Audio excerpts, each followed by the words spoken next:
Good evening and welcome to episode 65 of the Jacksonian. I'm yours truly, Jackson Johnson, and I have with me is the co-host of Ole Miss Live on Ole Miss at the Voice of College Football and the production coordinator of College Game Day herself, the one and only Ruby Draayer Finley, as we go over the journey to sports media, the love for Ole Miss football, basketball, and much, much more. And let me tell you something, folks, it's going to be a wild ride. How you doing today, Ruby? I'm good, Jackson. Thanks for having me. I typically make it a point to not associate too much with Alabama fans, but I'll make an exception today. Well, I appreciate it. It's a shame Alabama and Ole Miss have not played each other this year, which it's the first time since 1991. That's weird. It is. It was super weird, especially when the schedule came out, and it almost feels like it's not a true Ole Miss season if we're not playing those Alabama schools. So, yeah, it was definitely a weird one, and I'm looking forward to when they get to play each other again. It'll be weird for Lane Kiffin to go up against someone not named Nick Saban at Alabama, but I'm sure it'll be a good one. Well, I'll tell you what I am missing: the Lane Kiffin storyline against the USC, where it's like, oh no, that's not gonna happen. Like I sobbed like a baby when that got canceled. I was like, no. Yeah, I was looking forward to that one for sure. It was I would love to know kind of the thought process of why they ended up canceling it, or if they end up making it up in the future once we kind of get this conference realignment figured out. I feel like we're still in those, kind of baby stages of how it's all going down, but we'll see if they make it up in the future, because that was definitely a sad one. It would have been fun to see them play at the Coliseum. Just don't cancel USC Notre Dame, because like that's really gonna get me mad. Yeah. Ugh. It's like, come on. We've been looking for it. That's been going on since the Roaring 20s. Mm-hmm. I don't know if they ever will. That one's a good one. It feels like one of those classic, rivalries that we just we can't get rid of. There we go. Well, for those who don't know about you, would you like to tell the audience about yourself? For sure. I am originally from Las Vegas, Nevada. When I was a freshman in high school, my dad had a good friend come over, and he talked about some of the best sports atmospheres that he had ever been to, and the number one was Ole Miss. And at that time, I just watched The Blind Side, and I loved Mississippi because I could spell it really quickly. But that was kind of it. I knew I wanted to work in sports, and he said that it was the best atmosphere. And so I kind of decided, you know what, like I want to go to Mississippi. And I picked Ole Miss as a freshman in high school, and that was it for me. So that's how I got involved, within Ole Miss. That was around, 2016 or so. And yeah, now I'm back in Vegas. I made it back home and live here now, and it's been great so far. But I do miss the South. Oh man, well, we'll be happy to have you back in the South once you come back. Mm-hmm. But yeah, you spoke about your love for Ole Miss, like how your dad introduced you to Ole Miss. What are your favorite memories of Ole Miss since you became a fan? Oh man, there's been so many good ones. The first one that comes to mind is when Ole Miss won the College World Series in 2022. It was one of those things where, they had a terrible season. They had just been, just gotten in, and all of a sudden they were in the finals. And I kind of decided, this is one of those moments where if they lose, and even if I'll be bummed if they lose if I'm there. But it was kind of, I had that moment of, if they win the College World Series and I'm not in Omaha, I'll regret it for the rest of my life. So I ended up driving, 24 hours in 2 days round trip, and made it up there. I got to the stadium, and we had no tickets, but I still found a way to get in. And that was the best moment as an Ole Miss fan for sure. And, once they had the parade in Oxford, just how Oxford rallies around the students and the athletes and everyone, it was just a really special time in Oxford for sure. But then obviously football, it's my first year, they were 4-8. We couldn't beat anybody. I think we had one SEC win against Arkansas, but I was just so excited to be there. I'd never, seen SEC football before getting to Ole Miss, and the my favorite game ever as an Ole Miss student was Texas A&M 2021. And we had a pick six at the very end of the game, and it was a night game there. It was College Gameday was there. That was my first time working with them. Nice. I was so tired, but that game just, it was so much fun. It was the loudest I've ever heard about Hemingway, and I just loved it. Oh man, that's cool. Like first time at game day. Nice. Mm-hmm. It was a very long day. Oh man. Well, you got to see Ole Miss defeating Alabama twice in a row, like 2014 and 15. 2014, that was where Game Day was there. Mm-hmm. Katy Perry was the guest picker, as I remember. She had the corn dog, all that. Man, that was so fun. For sure. And so that was kind of before my time. So as a fan now, I love those moments because we get to relive them, and it was such a pivotal time in Ole Miss football. But that was my freshman year of high school. So I wasn't super invested into Ole Miss yet. I remember especially 2015 when they won for the second time in Tuscaloosa, as a sports fan, I remember seeing that and thinking like, oh, that's so much fun. Somebody beat Nick Saban in Alabama, but I hadn't decided to go there yet. But once I heard that, it was best sports atmosphere and all of those things, that those memories kind of start filtering in of like, oh, I subconsciously was rooting for Ole Miss all along. I just didn't know it yet. Oh man, but it was funny though, because it was like when I was doing like the preseason predictions in like summer 2014, I had Alabama making it to the playoffs, but I had Ole Miss beating Alabama, and I had like a few relatives say, "Oh, that's not going to happen. Yeah. You're just being mean to your team." It's like, no, I say what I see. Hugh Mm-hmm. Freeze has those Ole Miss Rebels rocking and rolling. Yeah. And he was. Wow. I have never heard of anybody picking Ole Miss to win that game. So I'm even more impressed with your insights. Oh, wait until you see my 2013 Phil Steele magazine. It was in 09. I predicted that Bama would win it all. Wow. 2013, I felt like Alabama was going to come up short of a three-peat, but I thought Auburn would beat Alabama, but I thought Auburn would be 5-6 going into that game. Wow. I'm excited to see this year's. Oh, yeah. That's why I'm waiting it out for the summer. I'm just like, summer can't come soon enough. The dead spring allergies, like, get out of there, ragweeds. Get out of there, pollen. We got summer. Mm-hmm. So no more allergies. Like, I hate the snow. I don't dislike the rain anymore. So I used to dislike the rain, but after the nasty allergies, rain's over. Welcome it. Mm-hmm. Yep. But you know what? Who inspired you like to come into sports media? Like that's the interesting part. Like who's like your inspiration? Like the moment that was the moment that you realized this was my destiny. Mm-hmm.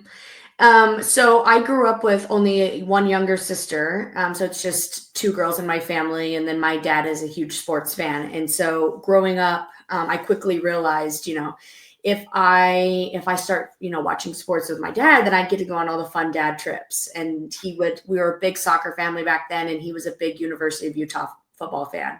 Oh, so that was kind of the team that I grew up watching. And I loved being around sports. I used to call into, I don't even know if you'll know this team, but Real Salt Lake, we were big soccer fans, and that was our team. And I used to call into the radio show, like 7 or 8 years old, and just kind of give them my insights to close the show. ESPN 700 is what their radio station was called. But I remember watching Aaron Andrews interview Richard Sherman during the NFC Championship when Richard Sherman beat Michael Crabtree. And that big moment where he kind of gets in her face and is like, you better watch his mouth, that whole thing. And just the way that Erin kind of handled herself and just how iconic that moment was. And I was probably 11 or 12 at that time. And I just knew like, I'm going to work in sports. That's what I want to be around. That's what I want to see, which is kind of a random moment to remember, but it's definitely one of my favorites. And so ever since then, I never wavered on what I wanted to do. And I was pretty consistent with this is how I want to do it. And that was also a big push for Ole Miss too, is I wanted to go to a school where I'd be around a lot of, football, and there'd be a lot of opportunities for me to grow in this profession. And it's easy to look back now and say like it couldn't have gone better for me. Taking a job at ESPN immediately after graduation was, kind of the dream, and it was something I've always wanted, but it was one of those things where it was like, okay, this maybe isn't attainable. A lot of people told me like, you're not going to last a semester at Ole Miss. You're going to come back to Vegas. That's too far. You don't know anyone, all of those different kind of things. And I just, was pretty steadfast in this is what I want to do, and this is how I'm going to do it. And it all ended up working out pretty well. There you go. I mean, like, prove those naysayers wrong. Mm-hmm. Linked, as you Alabama folk like to say. There you go. Well, you mentioned that you got into ESPN quite a few years ago. What's been like your favorite memory since you've been at ESPN? Oh, it's such a hard one. There have been so many just really cool experiences. So I ended up kind of being like an intern runner when Ole Miss hosted Texas A&M back in 2022, and that's when College Game Day came, and it was the first time since 2014, like you mentioned. And I was, doing grunt work at the time, but I remember thinking like, this is pretty amazing that I'm working, for College Game Day, and just being around the talent and just something that you grew up watching every single day or every single Saturday was really cool. But my first year at ESPN, our third week, we went to Appalachian State. And that was, to this day, that's probably my favorite and coolest spot that we've been to so far. That the fans were just unbelievable. And a lot of times Game Day kind of frequents some of those big schools. I can't even tell you how many times we've been to Athens, Georgia, or Ohio State. And while it's great, fans don't really care as much. It's not that special to them. And at Appalachian State, we had, kids lined up. They had canceled class, and they were outside welcoming the College Game Day tour bus. And people were camped out at that point for, days just waiting to be, first in line. And we, on Friday night when we leave, typically it's pretty dead and all of that stuff. And students were out on the lawn waiting to like cheer on everybody. And it was unbelievable. So it was also really cool out of Luke Combs. I'm a big fan of him too. And just how much he loves that school. It was really cool. Oh man. And I believe that was like the week after they upset Texas A&M. Yeah, so that was week 2. They had beat Texas A&M, and originally that was the plan, is that we were going to College Station. And once App State beat Texas A&M, it was kind of a scramble of, oh my gosh, like we've got to go to App State. And that was the game that they threw a Hail Mary to win at the very end. That was on ESPN Plus. Yeah, it was insane, that everything about that state. And it's so far from everything too. That's why it's also, all of those schools that are really hard to get to, I appreciate even more, because you can tell just how invested everyone is. I know, right? It was just like, it's so much fun watching all these games, because like, some people are like, oh, well, I'm not gonna stay up this late till 1, 2. And it was like, no, the heck with that. I'm getting up early and I'm staying up late. Football after dark. There you go. I mean, that's why we got CFB after dark on Voice College Football. So it's like everybody's partying and having a good time. Yep. But yeah, so I'm guessing like you've been at the Rose Bowl quite a few times since you've been at Game Day. Like, what's it like over at the granddaddy of them all? Yeah, the Rose Bowl, it's one of those things where it really is, iconic for a reason. And this year was really special. The weather was perfect, which is always really nice there. The year before it was raining and miserable. But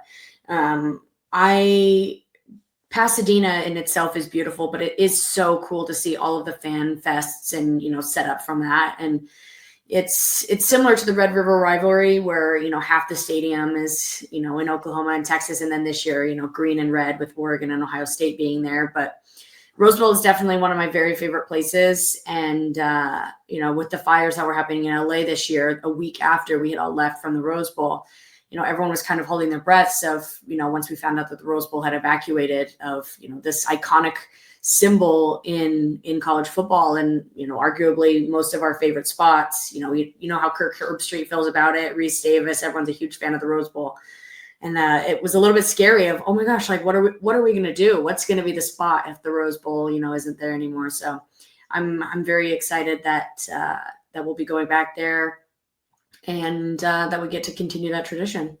There you go.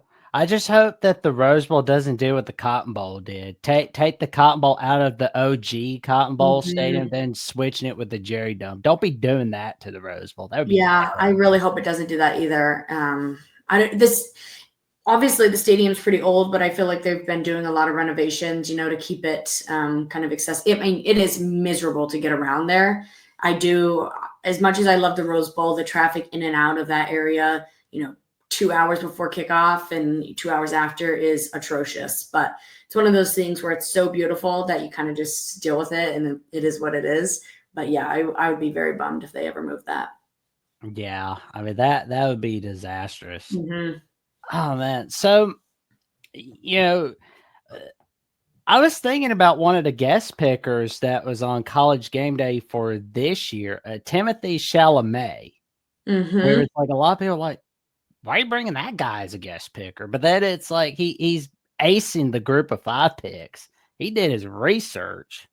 Yeah, I mean, I was also one of those people, once we found out that Timothy would be coming, and kind of like, what's this guy? What is he going to do for us? Obviously he's a cool guy and it was a big name, but yeah, it was super odd. I mean, he was such a nice guy, and, kind of came in there and shocked us all, and including mostly, everyone at the desk, because I think a lot of them had the same sentiment of, they're usually not the ones who are making these picks. And for him to come in and just completely, leave Kirk and everybody just flabbergasted was really fun. And he was, it was also a weird setup, with the SEC championship. I don't know if you've been into that area before, but when we do game day, it's in a concourse center, and trying to get fans to stay, there's so many fun activities is really hard, and trying to sneak in, a huge A-list actor in and out of the Georgia World Conference Center was definitely not easy, but I think it ended up great, and he's one of my favorite guest pickers that we've had. Oh man. Well, if anybody's taking any guest picker suggestions, I've got one. Okay. Danny McBride. Okay. I mean, he can bring that Kenny Powers magic, that Righteous Gemstones magic. Like, he's hilarious on those shows. I think he can bring out the hilariousness on College Game Day with Lee Corso, Pat McAfee. Like, I'm just imagining Pat McAfee and Danny McBride in the same room together. My God, it would be hilarious. That would be so good. Do you have a school preference that you would want him to be the guest picker at? I wouldn't care. Just anywhere. Anywhere. Doesn't make a difference to me. Yeah. Well, if we ever get him, I'll be thinking of you. I appreciate it. But yeah, like the 2024 season was another season yet again, close but no cigar for the football team. Big win over Georgia. Sean McDonald threw out his voice over LSU scoring a game-winning touch. It's like, yes, Sean McDonald, throw the voice out like he did for 93 World Series, but not on Alabama. I want to see Ole Miss beat LSU again. Like I want to see them beat LSU in Baton Rouge for the first time since November 22nd, 2008. Yeah. I mean, that game was, unbelievable, and one of those things where it's just, it was just brutal to watch, and just so many decisions that make you insane, as a fan. But I agree with you. I would love to see, Ole Miss finally get a win in Baton Rouge. And LSU is one of those rivalries where, under the Lane Kiffin era, it's kind of been a back and forth. We win at home and they win at home. It doesn't really matter, who's the better team. It just always seems to be working out that way. You think about last year, and for Ole Miss, a lot of those really close games, we had 4 or 5, and that was the year that Ole Miss finished out those games and were able to get the wins in a lot of different areas.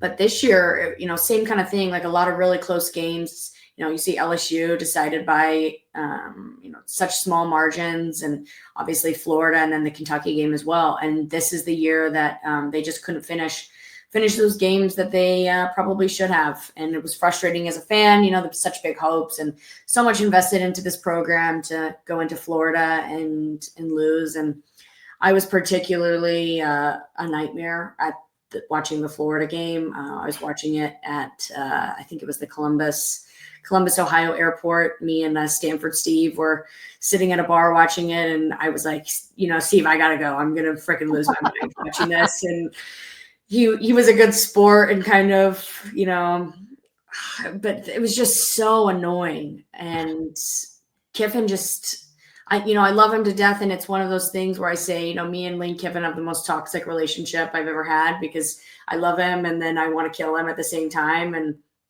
I'm hoping that this is the year, we're going in and getting a lot of people, reloading a transfer portal. And it's going to be tough with a lot of those vet guys, who decided to come back last year. And obviously they've all entered the draft and are on to bigger and better things. But I don't know. I'm intrigued to see what this year will bring. And I'm definitely not looking forward to that game in Athens next year. I think that they'll have a lot to prove then, and it's going to be a tough one, but hopefully a lot of SEC teams are bad next year, so we have a shot at the playoffs.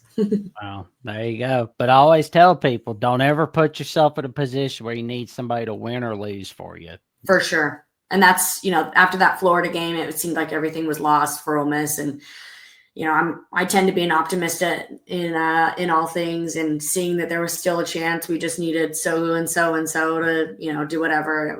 That was the worst. It's always the hope that kills you with Ole Miss. Good grief! It's like, oh no. It's like, but like the Egg Bowl, I saw that it was on like Black Friday, but not on Thanksgiving night. That was so weird. Like, it's like, don't get me wrong. I mean, I thought it was cool. Like, it was okay in 2007, but after just like watching it constantly on Thanksgiving, it's like, no, that is Thanksgiving night. Yeah. See, if I was rooting for another team, I would be bummed that it wasn't on Thanksgiving anymore. But as an Ole Miss fan, being able to eat, Thanksgiving and not have a pit in your stomach of what in the hell is going to come from the Egg Bowl this year was really nice. I mean, it is brutal sometimes, just what that game can mean and just the chaos of it. I mean, as well, like the Iron Bowl, it's kind of a free for all, and you never know what's going to happen. Mississippi State, like, having in my mind of what I thought was going to happen, heading into the Florida game, I was pretty sure that we were going to beat Florida and that was going to be, no problem. But I wasn't convinced we weren't going to lose to Mississippi State.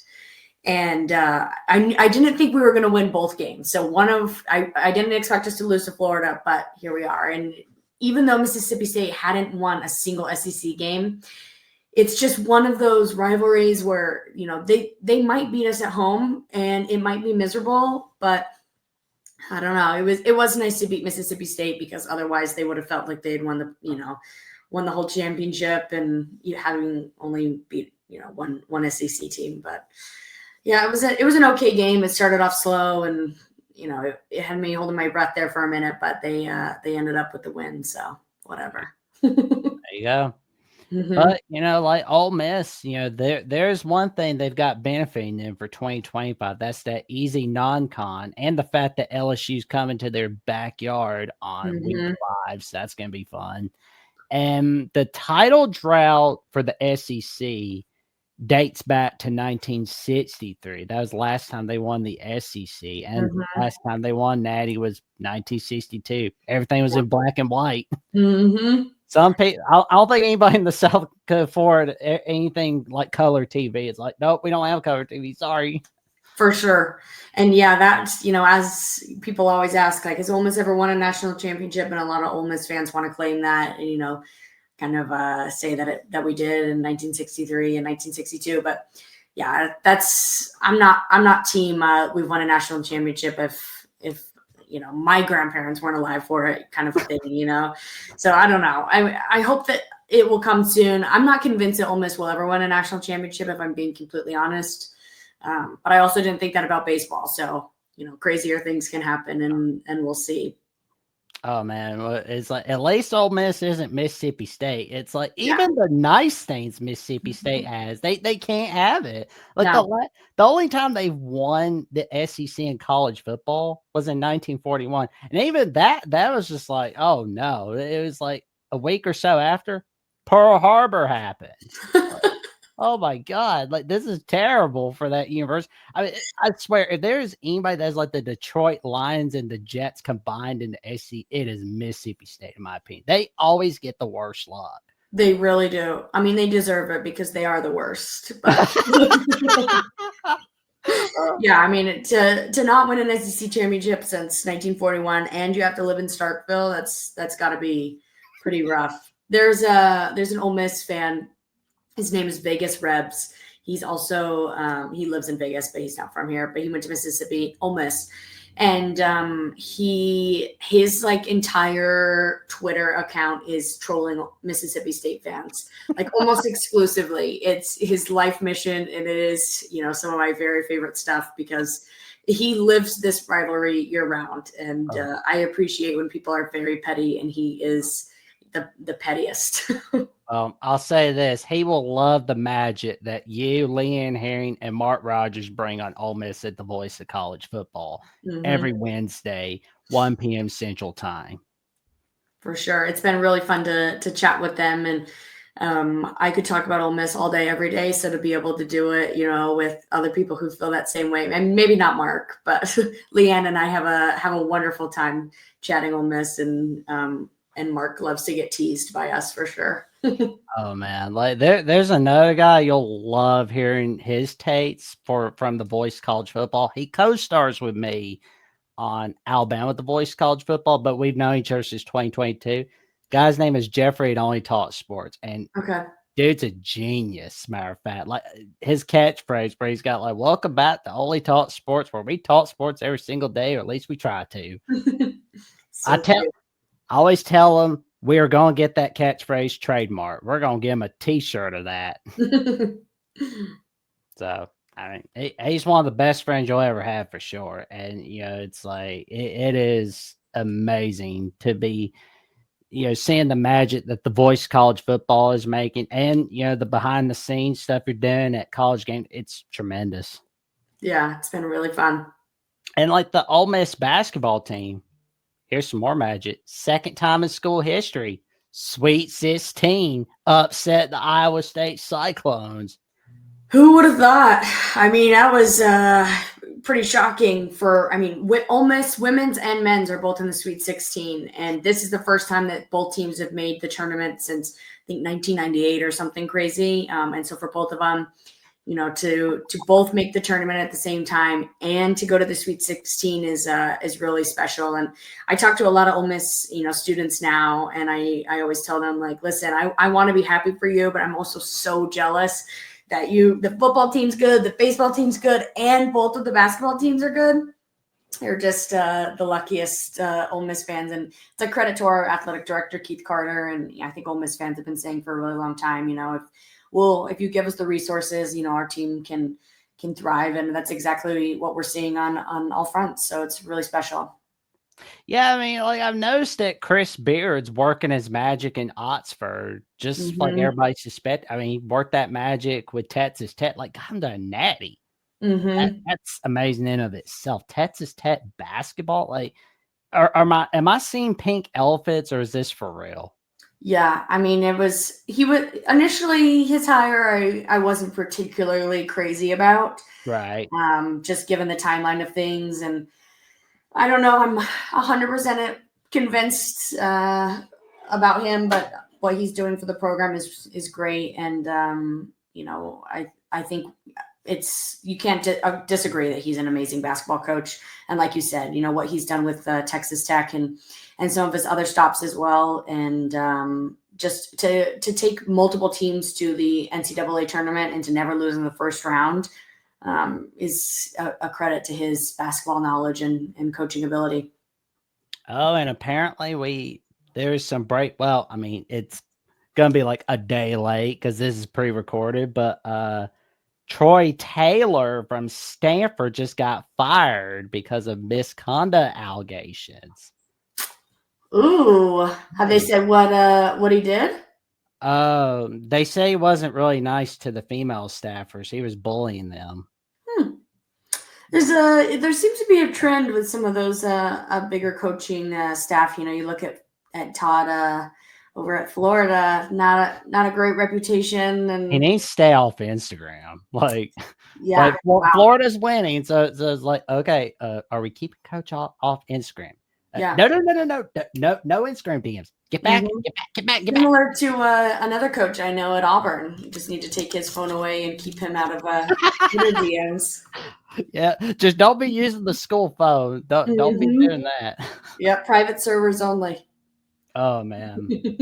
Oh man, I just thought about another guest picker suggestion, and I think he's a Texas guy. I'm not sure, but he's a famous comedian, Ron White. I'm surprised. Ooh. I'm surprised he's never been a guest picker on College Game Day. Yeah, I wonder why. Because we do frequent Texas quite a bit, and that's one of the things that people look for when we're in a lot of these stops. So that's a good one to keep in mind as well. Oh man, it's like he'd bring out some amazing pits. Like he'd be hilarious on there. Where it's like Mhm. I remember watching him at. It's like some people they watched him because of like the Joe Rogan experience. I watched him at 12 years old with my uncle when I really shouldn't have been, but I Yeah. did anyway because it was his comedy special called "They Call Me Tater Salad." I'll need to check it out. Oh man, it's hilarious. And the one where he talks about where he's like walking the dogs and he deals with the guy, telling him, "Oh, well, the sign says no dogs." Uh, I got 2 dogs. Oh man. Note to self: keep working on the impression of Ron White. Oh man. Well, as we wrap up episode 65 of the Jacksonian, for those who want to learn a little more about the magic that you're creating behind the scenes on College Game Day and on Ole Miss at Voice College Football, where can the people find you? Absolutely. You can find me on Instagram at Draayer Finley. And I during the football season, I post quite a bit of kind of the adventures of wherever we are for game day. I also write for Red Cup Rebellion, but you can find that on my Twitter as well. And obviously Wednesdays at 1 p.m. Central Time. You can find us over on Voice of College Football Ole Miss. So yeah, come check us out. There we go. Got some magic creating over there. Tell your friends, your family, and the cashiers at Poets and everybody in Las Vegas about the magic that Ruby Draayer brings behind the scenes on College Game Day and on Ole Miss at the Voice of College Football every Wednesday afternoon, 1 p.m. Central Time on Ole Miss at the Voice of College Football. And of course, you got Alabama Voice College Football from yours truly and Coach Burt's Jeffrey and Only Talk Sports, where we go over our takes on the Alabama Crimson Tide Monday afternoons, Monday evenings, 6 p.m. Central Time. And then there's Thursday nights where Jeffrey and Only Talk Sports and I take your calls on the Crimson Tide, 9 p.m. Central Time, where we discuss our take on Alabama football, Alabama basketball, and much, much more. This week, I think we're just going to be like discussing our main takeaways from Alabama BYU and more news on Alabama football. And you can check me out on Jackson Johnson 979 on YouTube, where I host numerous episodes of the Jacksonian. I do the buzzer beater with my buddy Will and D, and I do numerous collaborations with Sports Talk with Austin and much more. And I'm 104 subs away from the magic number 500, looking to get to 1,000 subs. I'll need all the help I can get there. And for more updates on what I'm doing on Alabama with the Voice of College Football and who's coming on the Jacksonian, check me out on Jackson VOCFB on X/Twitter, on Instagram and Threads at Jackson Johnson 543908. And if you're not comfortable with Instagram or X/Twitter for some reason, check me out on Blue Sky on Jackson Johnson 97, where I post updates on what I've got going on the Jacksonian Alabama Voice of College Football and my weekly calls on the Paul Feinbaum Show, where the weekends are full of surprises. With that being said, we wish y'all a happy Wednesday night and stay safe, stay cool, stay away from the pollen, and like, comment, subscribe, click on the notification bell so you never miss no video whatsoever. We'll see you soon. Take care, Thanks, everybody. thanks Jackson. Hotty toddy. High tide and roll tide.